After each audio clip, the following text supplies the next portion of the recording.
รักษาและส่งเสริมวัฒนธรรมฮีตของประเพณีอันดีงามของสาวแขวงเวียงจันทน์ก็คือสาวล่องเงิมที่เคยปฏิบัติสืบทอดกันมาแต่บูหานาการและสมเสยผลสำเร็จของประสุมใหญ่องค์คณะผักแต่ละคัน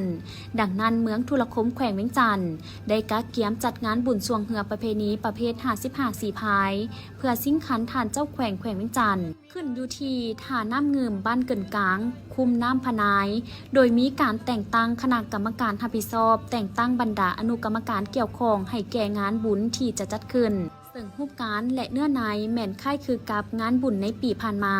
โดยการปลุกระดมให้ทุกภาคส่วนมีส่วนร่วมเน้นให้บ้านเขตล่องเงิมทุกบ้านที่มีเรือยาวประเพณี55สีพายห่างหากะเกียมปรับปรุงซ่อมแปลงเรือให้ได้มาตรฐานกะเกียมการฝึกซ้อมลุล่วงให้การจัดตั้งพ่อแม่ประชาชนและคณะนักกีฬาสีพายเรือสวง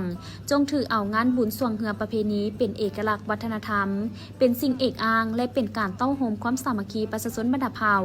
ติดพันกับการโฆษณาส่งเสริมดึงดูดการท่องเที่ยวกระตุ้นเศรษฐกิจกระจายรายได้สู่ชุมชนอีกด้วย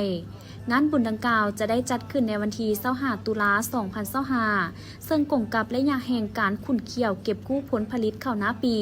เก็บกู้ผลละปลูกฤดูฝนพร้อมนี้ยังมีเนื้อในความหมายสำคัญสำหรับประกอบส่วนสร้างขบวนการด้านวัฒนธรรมฮีตของประเพณีให้แก่การเฉลิมฉลองวันชาติที่2ธันวาครบรอบ50 ปีและวันสำคัญอื่นๆของชาติของภาคงานบุญมีระยะครบงาน7วันกิจกรรมภายในงานมีตลาดนัดวางแสดงขายสินค้าบูธของบรรดารัฐวิสาหกิจธนาคารสินค้าโอดอบสินค้ากสิกรรมเครื่องลิ่นเด็กและอื่นๆคือกับปีผ่านมาพิเศษมีวงดนตรีชื่อดังพร้อมศิลปินที่มีชื่อเสียงมาสร้างบรรยากาศเบิกบานมวลซื่นตามการคาดคะเนเบื้องต้นอาจจะได้เชิญเหือสวงจากต่างแขวงจำนวนหนึ่งเพื่อสร้างสีสันให้แก่งานสำหรับรางวัลชนะเลิศจะได้รับเงินสดพร้อมขันเงิน1หน่วยมูลค่าบ่ต่ำกว่า50ล้านกีบรางวัลถัดลงมารางวัลเหือเอย่องามซึ่งมวลสดของกับวัฒนธรรมในระยะผ่านมาเกิดมีหลายห่างเสียงจมว่าจากสังคมต่อกับปัญหาการเก็บเมียนขี้เหงื่อบ่ว่าจะเป็นการให้บริการที่ซักซ่ามาบ่เป็นเวลาเก็บเมียนแล้วเหี่ยซะซ้ายและการเก็บค่าบริการเพิ่มนอกจากเก็บเป็นเดือนที่อยู่ในสัญญาและอื่นๆกลายเป็นปัญหาฝดเดือดสมควรทั้งสร้างความยุ่งยากต่อการดำรงชีวิตของประชาชนทรงกินเหม็นและความบ่สะอาดจุบงามบ่เป็นระเบียบเรียบร้อย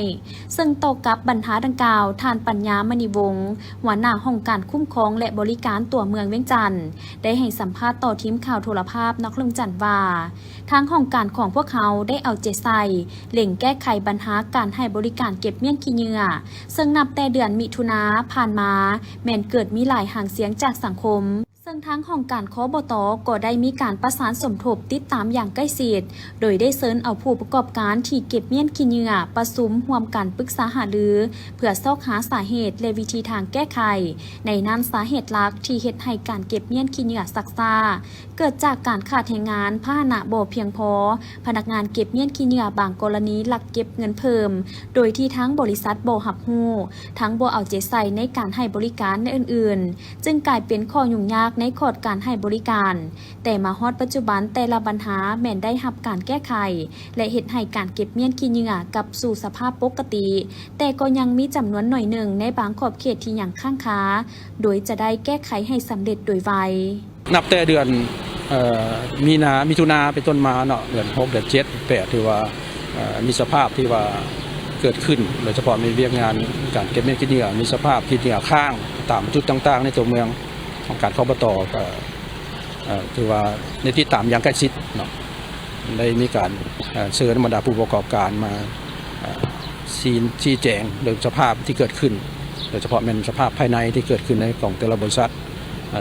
คนคั่วซอกวิธีให้ใดแก้ไขปัญหาต่างๆเกิดขึ้นให้เข้าสู่สภาพปกติถือว่ามหปัจจุบันนี้แต่ละเขตแต่ละเมืองก็เป็นค่อนข้างเข้าสู่สภาพปกติแต่ก็ยังมีจุดบางจุดเนาะยังมีสภาพคือว่าของการคบต.ก็เป็นได้ที่ตามใกล้ชิดในการแก้ไขปัญหาดังกล่าวเวียกงานเก็บเมี่ยนกับชงขี้เหงื่อนี้ก็โดยเฉพาะเป็นติดพันกับหลายภาคส่วนเนาะสำหรับพ่อแม่ประชาชนก็เรียกห้องให้มีการร่วมมือในการพรโฮมเก็บเมี่ยนขี้เหงื่อเนาะโดยเฉพาะเป็นการเข้าเฮ็ดสัญญาเนาะ แต่ละภาคส่วนต้องได้เข้าเฮ็ดสัญญาเก็บเมียนขี้เหงื่อคอนโฮมขี้เหงื่อหากใช้ได้ถงให้มิดชิดเนาะเพื่อให้บรรดาผู้ประกอบการมาเก็บเมียนเนาะแล้วผู้ประกอบการนี่ก็เช่นเดียวกันก็ต้องได้เพิ่มทวีคอร์สบริการในการเก็บเมียนขนส่งขี้เหงื่อท่านปัญญามณีวงศ์ยังได้กล่าวให้ฮู้ตื่นว่าต่อกับปัญหาดังกล่าวทั้งห้องการของพวกเขาจะได้สุมใส่เล่งแก้ไขให้สำเร็จลุล่วงโดยไวแต่แนวใดก็ตามปัญหาดังกล่าวแม่นถือเป็นความรับผิดชอบรวมในสังคมดังนั้นจึงเรียกร้องทุกภาคส่วนเป็นเจ้าการช่วยกันในการรักษาความสะอาดความเป็นระเบียบเรียบร้อยร่วมกันท่อนโฮมเก็บเมียนขี้เหงื่อในครัวเรือนในความรับผิดชอบของตนให้เป็นระเบียบไว้ในที่เหมาะสมเพื่อเฮ็ดให้การเก็บเมียนขี้เหงื่อง่ายว่องไวโบเฮียซาซ้ายโบทรงกินเหม็นถือเป็นการมีส่วนร่วมน้ำกันในการรักษาความสะอาดความเป็นระเบียบเรียบร้อยพร้อมทั้งขอเรียกร้องให้ประชาชนบรรดาครัวเรือนเข้าร่วมเฮ็ดสัญญาเก็บเมียนขี้เหงื่อกับภาคส่วนรับผิดชอบเพื่อบ่ให้มีการลักถิ่มขี้เหงื่อซาซ้ายสร้างความเปื้อเปื้อนและพร้อมเดียวกันนี้ก็เรียกร้องมายังผู้ประกอบการ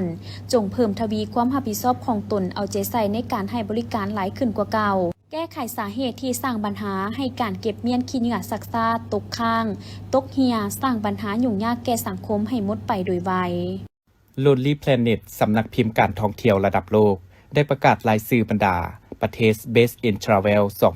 2025 โดยจัดให้ประเทศลาวของพวกเขาอยู่ในอันดับที่ 4 ของประเทศที่น่าท่องเที่ยวที่สุดในโลกแสดงถึงศักยภาพของลาวที่เป็นจุดหมายปลายทางของนักท่องเที่ยวหลายประเทศที่กำลังได้รับความสนใจในระดับสากล Lonely Planet ได้ระบุว่าประเทศลาวเอกอ้างเรื่องความสงบธรรมชาติวิถีชีวิตที่ง่ายดายติดพันกับเอกลักษณ์ท้องถิ่นโดยเฉพาะนครหลวงพะบางซึ่งเป็นเมืองมรดกโลกได้ถูกยกย่องให้เป็นตัวแบบของการผสมกันระหว่างประวัติศาสตร์วัฒนธรรมและธรรมชาติได้อย่างกลมกลืนในขณะเดียวกันน้ำตกตาดกวางซีภูมิสันฐานประเทศแคมแม่น้ำคองก็ยังเป็นเสน่ห์ดึงดูดนักท่องเที่ยวต่างชาติได้เป็นอย่างดีในต้นปี 2025 ประเทศลาวของพวกเขาได้ต้อนรับนักท่องเที่ยวต่างประเทศแล้ว 1 ล้านกว่าเที่ยวคนเพิ่มขึ้น 11 ส่วนห้อยเทียบใส่ระยะเดียวกันของปี 2024 คาดคะเนรายรับที่กระจายในสังคมประมาณ 426 ล้านกว่าดอลลาร์สหรัฐเฉพาะนักท่องเที่ยว 10 อันดับต้นๆที่มาเที่ยวลาวมีไทยจีนเวียดนามสาธารณรัฐเกาหลีอเมริกาฝรั่งรัสเซียอังกฤษเยอรมันและญี่ปุ่นตามลำดับสำหรับแผนพัฒนาการท่องเที่ยวจะสุ่มใส่ปรับปรุงเส้นทางเข้าถึงสถานที่ท่องเที่ยวเป็นบุริมสิทธิ์และเป็นสิ่งอำนวยความสะดวกทางด้านการท่องเที่ยวการสมาคมขนส่งนักท่องเที่ยวให้มีความสะดวกสะอาดปลอดภัยประทับใจได้มาตรฐานและมีความยืนยงสุขยุพัฒนาสถานที่ท่องเที่ยวปรับปรุงกิจกรรมการท่องเที่ยวและการบริการให้มีความหลากหลายโดยการมีส่วนร่วมของชุมชนท้องถิ่นและภาคเอกชนผู้ที่มีบทเรียนและประสบการณ์สุ่มใส่ปรับปรุงการบริหารคุ้มครองบรรดาเมืองท่องเที่ยวที่เป็นแม่เหล็กดึงดูดนักท่องเที่ยวเข้ามาเที่ยวลาวให้ได้มาตรฐานและคุณภาพ8 เดือนผ่านมานี้ภายในนครเมืองจันทร์สามารถมั่งคดียาเสพติดได้515เรื่องกักผู้ต้องหาได้917คนยึดยาบ้าได้ทั้งหมด13ล้านกว่าเม็ดนอกจากนี้ยังมียาไอ344กิโลเฮโรอีนยาอี13กิโลฟิน26กิโลนอกนั้นยังมียาสูบไฟฟ้าน้ำกระท่อมคอลลาเจนและยาเสพติดชนิดต่างๆอีกจำนวนหลายสามารถยึดเครื่องปั่นยาเสพติดได้17เครื่องปืน29กระบอกพร้อมด้วยอุปกรณ์ผลิตยาเสพติดอีกจำนวนหลายส่วนเมืองที่แก้ไขยาเสพติดได้หลายกว่าหมู่แม่นเมืองไซธานีมีจำนวน100กว่าเรื่องห้องลงมาแม่นเมืองสีโคตะบอง90เรื่องปัญหาการปฏิบัติวาระแห่งชาติว่าด้วยการแก้ไขปัญหายาเสพติดนี้ในระยะ8 เดือนผ่านมาพวกเราก็ได้ปฏิบัติหลายหน้าที่เป็นต้นพวกเราก็ได้สุ่มใส่มั่งและแก้ไขคดีเนาะ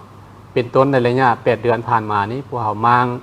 คดีเกี่ยวกับยาเสพติดได้ทั้งหมดก็มีอยู่นี่ก็515เรื่องเนาะกับผู้ถึงหาได้ทั้งหมด927คนเนาะในนี้มีหญิง111คนสามารถยึดเครื่องของกลางประเภทยาเสพติดต่างๆและอุปกรณ์รับใช้แก่การพิษได้หลายรายการเนาะเป็นต้นประเภทยามาก็ได้13ล้านกว่าเม็ดยาไออยู่334กิโลกรัมเฮโรอีน1กิโลกรัม กับ349แท่งยาอี12กิโลฟิน26กิโลขันซา7กิโลกรัมเนาะในนี้ก็มียาสูบไฟฟ้าอยู่ 1,180 อันใบกระท่อมก็ได้อยู่336กิโลกรัมน้ำกระท่อมนี่มีอยู่953ตุกยาดีไอที่ผสมมันน้ำกระท่อมหันอยู่ 6,000 กว่าแก้วหลังจากนี้ก็มีน้ำตาลมะพร้าวเนาะอยู่82แก้วแล้วก็มีคอลลาเจน1,000 กว่าซองและยาเสพติดประเภทอื่นอีกหลายรายการพอสมควรและในนั้นพวกเราก็ได้ยึดเนาะอุปกรณ์รับใช้แก่การกระทำผิดเครื่องอัดยาเสพติดมี4เครื่อง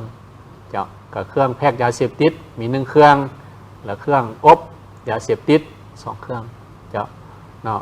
แล้วก็เครื่องต้มกันตองยาเสพติดนี่ได้อยู่4เครื่องแล้วก็เครื่องรีดธงยางที่อันพวกคนบุรีได้ใส่ธงยาเสพติดติดใส่อันได้อยู่11เครื่องเนาะเครื่องผสมยาเสพติดเนาะได้อยู่1เครื่องแล้วก็เครื่องปั้นประเภทเครื่องปั้นยาเสพติดนั้นได้อยู่11เครื่องแล้วก็เครื่องบดยาเสพติดนี่6เครื่องเนาะแล้วก็เครื่องผลิตซองคอลลาเจนอยู่3เครื่องในนั้นก็มีสิ่งชั่งน้ำหนักพวกเขาเจ้าได้ชั่งน้ำหนักยาอยู่4อันแล้วก็นอกจากนั้นก็ได้ประเภทปืนสั้นได้อยู่21กระบอกแล้วก็มีปืนยาว8กระบอกลูกปืนนี่1,442 ลูกและโทรศัพท์เนาะโทรศัพท์ที่รับใช้เวลาเขาเจ้าสื่อสารรับใช้ซื้อขายยาเสพติดหันอยู่38หน่วยรถใหญ่2คัน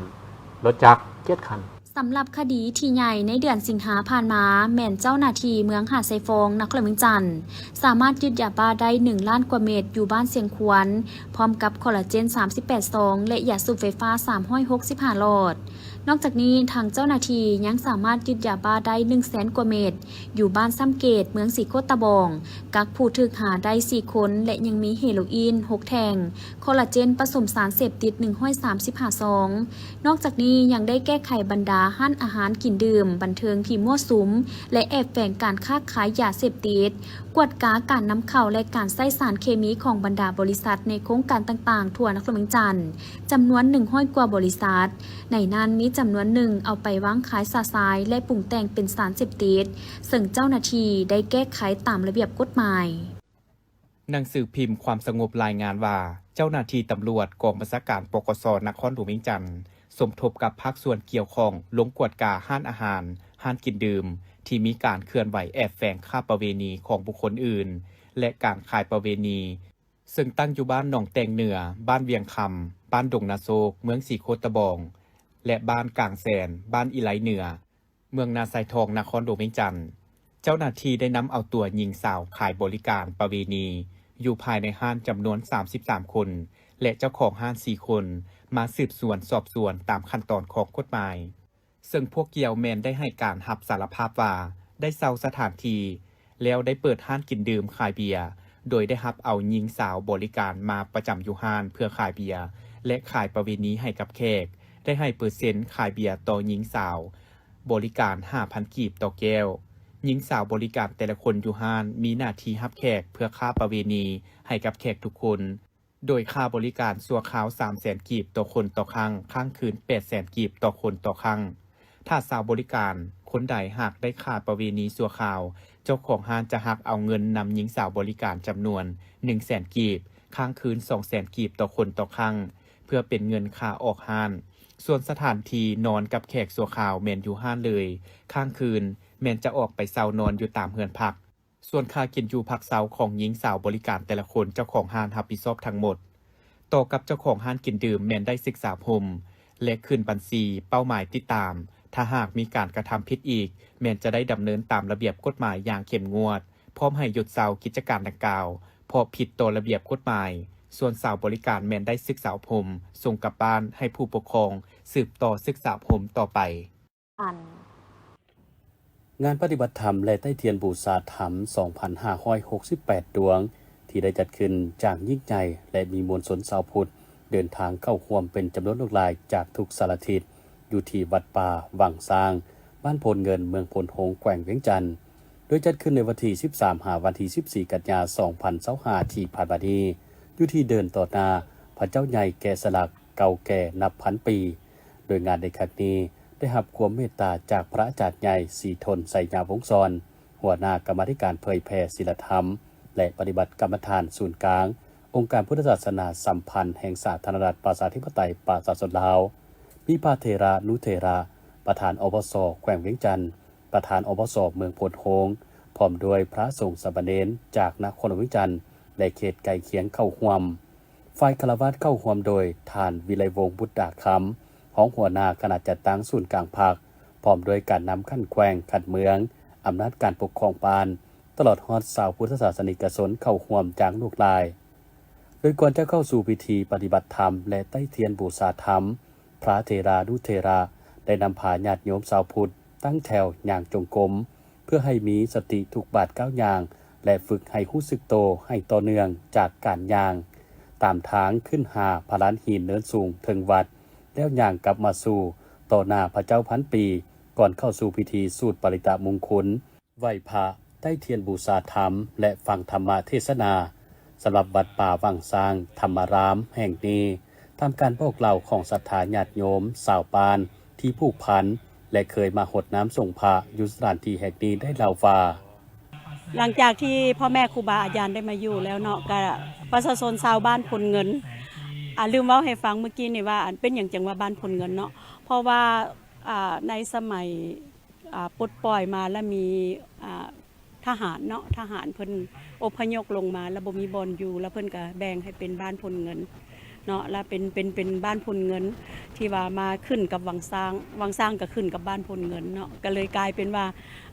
วังสร้างบ้านพลเงินเนาะบ่แม่นวังสร้างนาแพงแล้วเพราะว่าแบ่งเขตกันแล้วเนาะหลังจากที่พ่อแม่ครูบาอาจารย์มาอยู่แล้วก็ถือว่าพัฒนาหลายแล้วก็ได้ข้าวให้ออกตนญาติโยมผู้มีจิตศรัทธาเนาะผู้เลื่อมใสในพุทธศาสนาก็ได้เพิ่นก็ได้มาหลายเนาะเกือบอยากว่าทั่วโลกได้เนาะเกือบอยากว่าทั่วโลกบ่แม่นแต่ชาวลาวเฮาเพราะว่าสื่อของเฮาก็ออกไปทั่วโลกเนาะก็เห็นหลายชาติเข้ามาเพิ่นก็พากันมาท่องเที่ยวแล้วก็ขอบใจในทุกท่านบ่ว่าจะเป็นนักข่าวบ่ว่าจะเป็นออกตนญาติโยมที่มีจิตศรัทธาที่เข้ามาในวัดวังสร้างแห่งนี้มาช่วยกันบูรณะสร้างสาให้เจริญรุ่งเรืองเนาะข้าพเจ้าในนามประชาชนผู้หนึ่งเนาะที่ฮักและก็ศรัทธาในสถานที่แห่งนี้ขอตั้งหน้าให้ชาวบ้านพลเงินชาวบ้านนาแพงและก็บ้านอ้อมข้างของเมืองพลโฮงแขวงเวียงจันทน์ขอขอบใจนำญาติธรรมทางไกลและไกลที่ได้เข้ามาช่วยเหลืออุ้มสูเนาะอุปถัมภ์คำสูบ่ว่าจะเป็นการนำเนาะภาครัฐเพิ่นก็ให้ความเพิ่นว่าจะได้เพิ่นก็ให้ความสำคัญต่อสถานที่บูหารและครูบาอาจารย์เนาะอันนี้ข้าพเจ้าก็ขอขอบใจและขออวยพรให้ท่านทั้งหลายจงมีสุขภาพแข็งแรงเนาะขอให้พบแต่สิ่งดีๆปรารถนาสิ่งใดให้ได้สมความมุ่งมั่นปรารถนาเนาะให้พบในทางโลกและทางธรรมเนาะสาธุขอบใจวัดป่าวังซางธรรมารามแม้นเป็นวัดที่พวมสร้างใหม่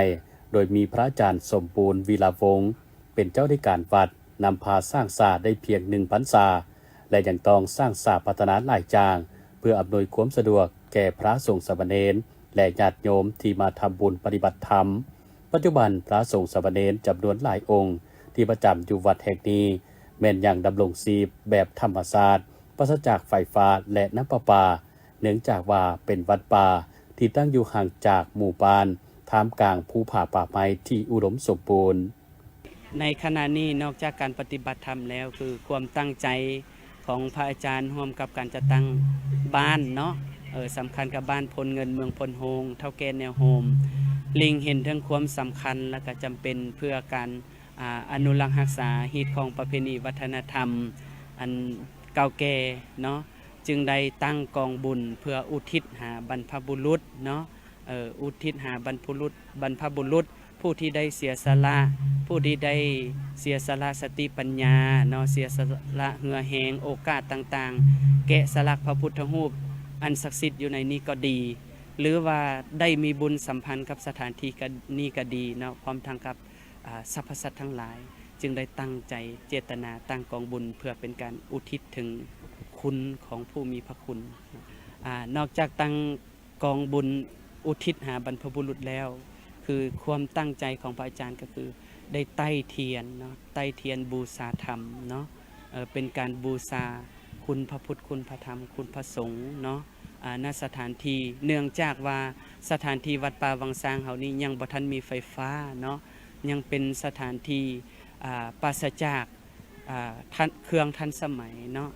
ซึ่งปัจจุบันนี้เฮาก็อยู่แบบธรรมชาติ1 ปีผ่านมาพระอาจารย์พร้อมด้วยญาติโยมพร้อมด้วยสามเณรเนาะแล้วก็อยู่ในสถานที่แห่งนี้นี่ถือว่าเป็นบ่มีไฟฟ้าแต่ก็อยู่ด้วยใจเนาะฉะนั้นจึงได้เห็นถึงความสำคัญในการใต้เทียนเพื่อเป็นการบูชาธรรมและก็เสริมดวงชะตาราศีเนาะเสริมบุญเสริมบารมีให้กับออกตนญาติโยมซึ่งอาตมาภาพมีความตั้งใจอยากจะให้เป็นบุญอันสูงของผู้ที่ได้มาร่วมบุญในครั้งนี้ท้ายที่สุดนี้เนาะก็ขอไว้ใช้ให้พรกับพ่อแม่ครูบาอาจารย์ทุกอาจทุกองค์ที่ได้เมตตามาร่วมในงานนี้และก็ร่วมฟังคลิปนี้เนาะและก็ขอไว้ใช้ให้พรกับออกตนญาติโยมพุทธบริษัททั้งหลายที่ได้พากันร่วมเป็นส่วนหนึ่งในการน้อมถวายเทียนเนาะเพื่อเป็นพุทธบูชาธรรมบูชาสังฆบูชาและก็ได้พร้อมกันมาตั้งใจปฏิบัติศีลปฏิบัติธรรมก็ขอความงอกงามในชีวิตจงเกิดมีแด่ออกตนญาติโยมเจ้าภาพเจ้าศรัทธาทุกผู้ทุกคนขอให้มีแต่ความสุขความเจริญด้วยบุญด้วยบารมีด้วยกันทุกคนเถิดสาธุ หลังจากใต้เทียนบูชาธรรมและร่วมปฏิบัติธรรมในค่ำคืนของวันที่13 กันยายน 2025 แล้วต่อมาในตอนเช้าของวันที่14 กันยายนชาวพุทธยังได้เดินทางไปทำบุญโดยเฉพาะแม่นร่วมตักบาตรและถวายกองบุญแด่พระสงฆ์หมู่ใหญ่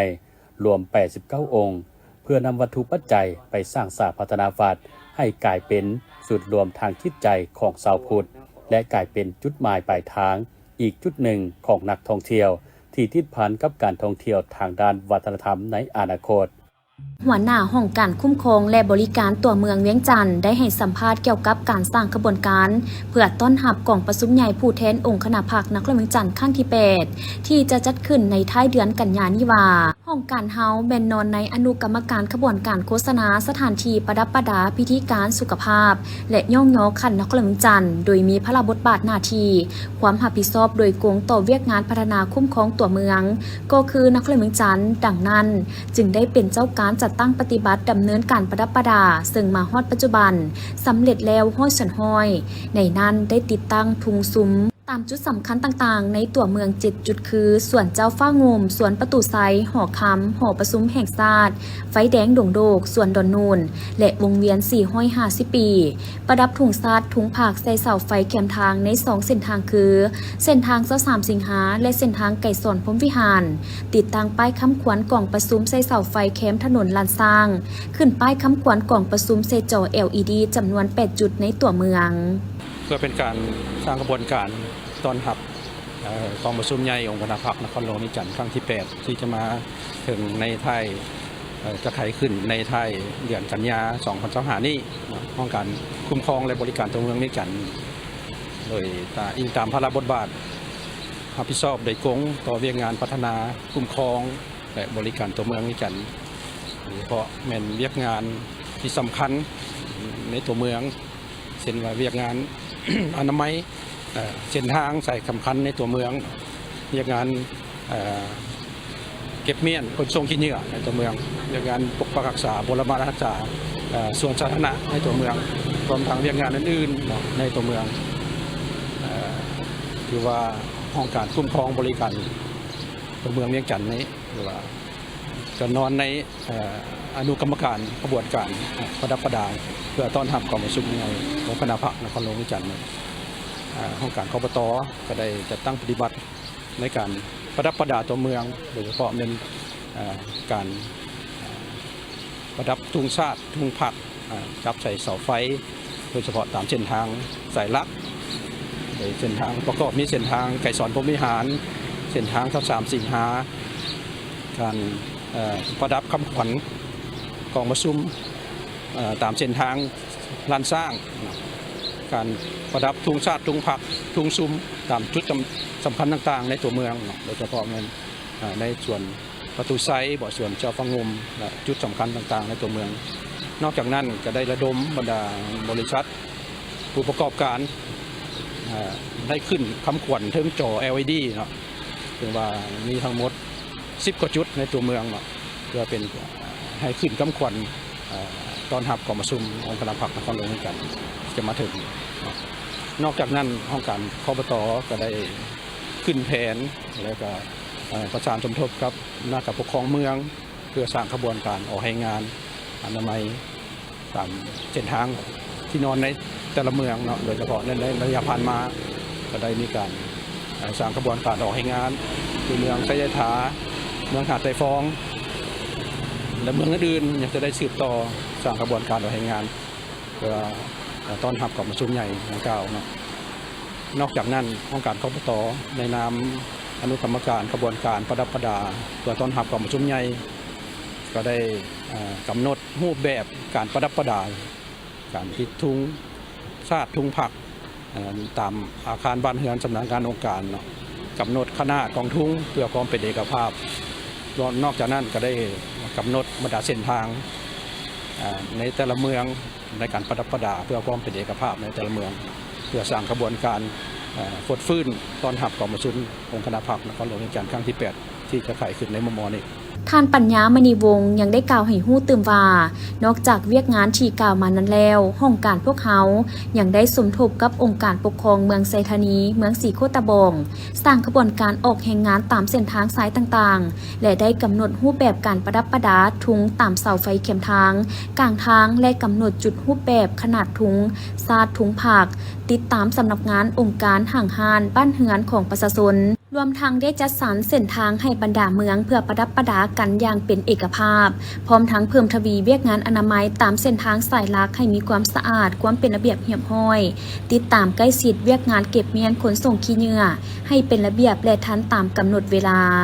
นอกจากเวียกงานประดับประดาแล้วเนาะห้องการคบต.ก็อีกตามพระบทบาทโดยกรมที่รับชอบเวียกงานพัฒนาคุ้มครองตัวเมืองเนาะ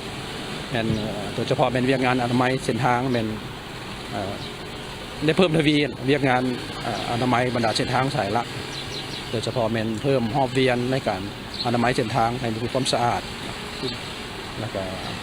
ประสานสมทบติดตามใกล้ชิดเวียกงานเก็บเมียนขี้เหงื่อที่ว่ามีสภาพขี้เหงื่อที่ว่าระยะผ่านมาก็แม่นชุมชัยในการแก้ไขปัญหาที่เกิดขึ้นเพื่อให้เข้าสภาพปกติสำหรับเวียกงานอนามัยเนาะอนามัยเส้นทางก็แม่นเพิ่มทวีในการหอบเวียนในการอนามัยเนาะ อนามัยเส้นทางนั้นโดยเฉพาะมันเวียกงานขนส่งเก็บเม็ดขี้เหงื่อก็แม่นได้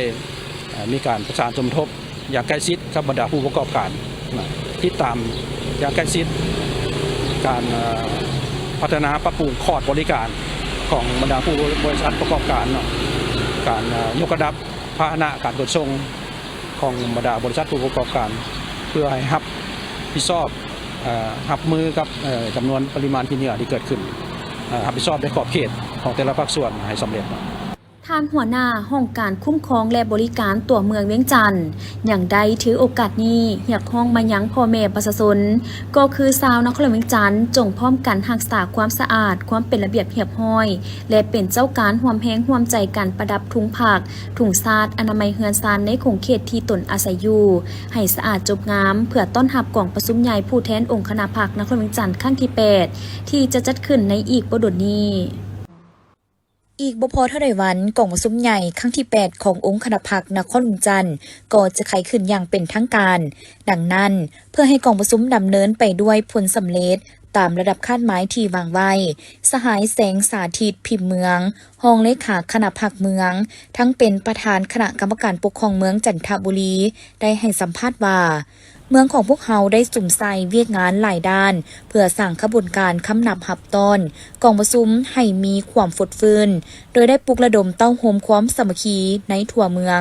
นำพาสร้างขบวนการออกให้งานเฮ็ดอนามัยห้วยหองของบึงและบรรดาเส้นทางหอมเส้นทางสายหลักในทั่วเมืองรวมทั้งสำนักงานองค์การห่างห้านขอบเขต เหือนซานบ้านซองที่ประชาชนอาศัยอยู่พร้อมทั้งประดับประดาตัวเมืองติดป้ายค้ำควันติดถุงผักถุงซาดถุงทิวเพื่อสร้างความสะอาดจบงามความเป็นระเบียบเรียบร้อย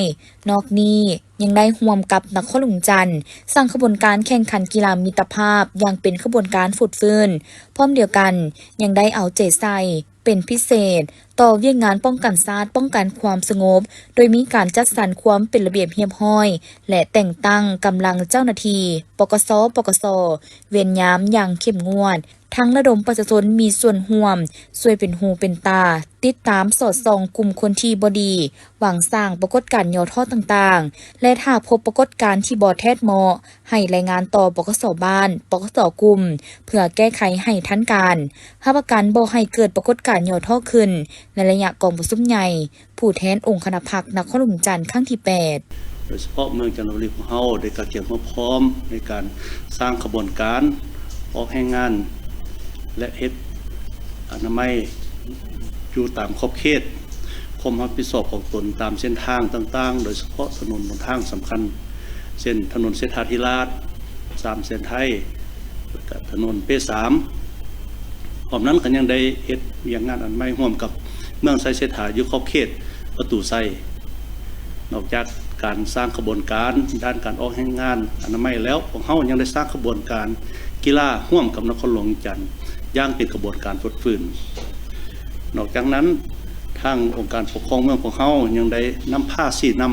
ำคณะพรรคคณะประจำผู้ที่สีน้ำอยู่แต่ละเขตแต่ละบ้านให้ปลุกระดมพ่อแม่ประชาชนให้มีส่วนร่วมในการเฮ็ดอนามัยร่วงห้องระบายน้ำแคมทางอยู่ตามขอบเขตทางหอมทางซอยขอบเขตบ้านของตนพร้อมนั้นยังได้เป็นเจ้าการในการติดทุ่งพักทุ่งสาดทุ่งทิวและเอาทุ่งเก่าออกอยู่ในขอบเขตเงินซ่านอาคารของตนและสำนักงานบรรดาของการในขอบเขตเมืองจันทบุรีซึ่งเฮ็ดให้กระบวนการดังกล่าวแม้จะตั้งอย่างพดฝืนขจสพ.ลงวันที่14 กุมภาพันธ์ 2025ของคณะจัดตั้งศูนย์กลางพรรคเกี่ยวกับการก่อสร้างหน่วยพรรคปลอดภัยเข้มแข็งนักแน่นเผยแพร่เอกสารมติฉบับเลขที่ 08/คบสพ.ลงวันที่ 5 มิถุนายน 2025ของคณะบริหารงานศูนย์กลางพรรคเกี่ยวกับมติประชุมครบคณะบริหารงานศูนย์กลางพรรคครั้งที่ 10 สมัยที่ 11ซึ่งกองประชุมได้ดำเนินบนจิตใจยกสูงความรับผิดชอบการเมืองของบรรดาศูนย์กลางในการค้นคว้าประกอบคำเห็นอย่างมีบรรยากาศฟดฟื้นและมีเนื้อในลึกซึ้งและเผยแพร่เอกสารแจ้งการฉบับเลขที่ 814/พพทจำนวลงวันที่ 13 สิงหาคม 2025ของแผนกแผนการและการลงทุนเกี่ยวกับการจัดตั้งปฏิบัติกองประชุมสมัยสามัญเทื่อที่ 9 สมัยที่ 2 ว่าด้วยการรับรองอาวุธรายงานขององค์การปกครองนครหลวงเวียงจันทร์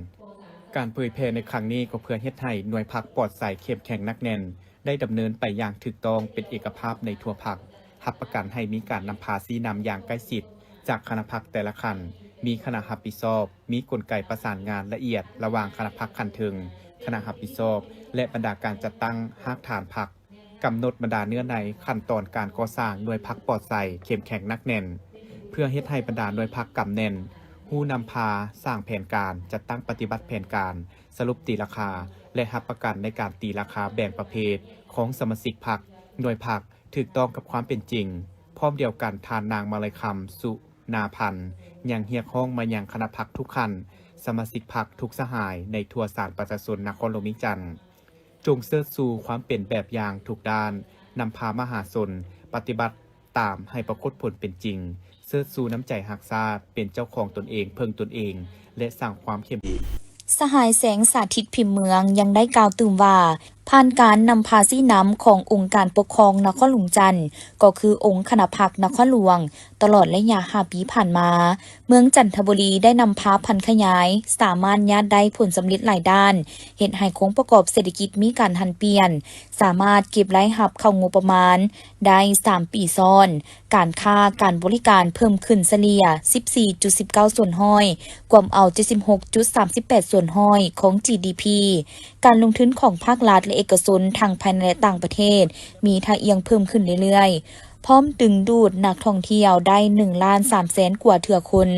นอกจากนี้ยังสุกยูส่งเสริมบรรดาโรงงาน การผลิตเป็นสินค้า เพื่อจำหน่ายให้นับมือนับหลายขึ้น พร้อมทางปลุกระดมประชาชนมีส่วนร่วมสั่งทางหอมนำพาพัฒนาอย่างต่อเนื่อง ผ่านการนำพาสีน้ำขององค์การปกครองนครหลวงจันทร์ก็คือองค์คณะพรรคนครหลวงจันทร์ครั้งที่7ผ่านมาหันเมืองจันทบุรีของเฮาได้นำเอาแผนพันธุ์ขยายของนครหลวงจันทร์มาสู่เมืองจันทบุรีซึ่งเฮ็ดให้มีผลงานอันพ้นเด่นในหลายด้านโดยเฉพาะในระยะ5 ปีผ่านมาเมืองจันทบุรีของเฮาได้จัดตั้งกับดักพันธุ์ขยายมติของกองประชุมใหญ่ของคณะพรรคนครหลวงจันทร์พันธุ์ขยายมาเป็นแผนงานอันพ้นเด่นอันนึงเป็นพวกเฮาสามารถจัดตั้งปฏิบัติอย่างงานเศรษฐกิจซึ่งสามารถ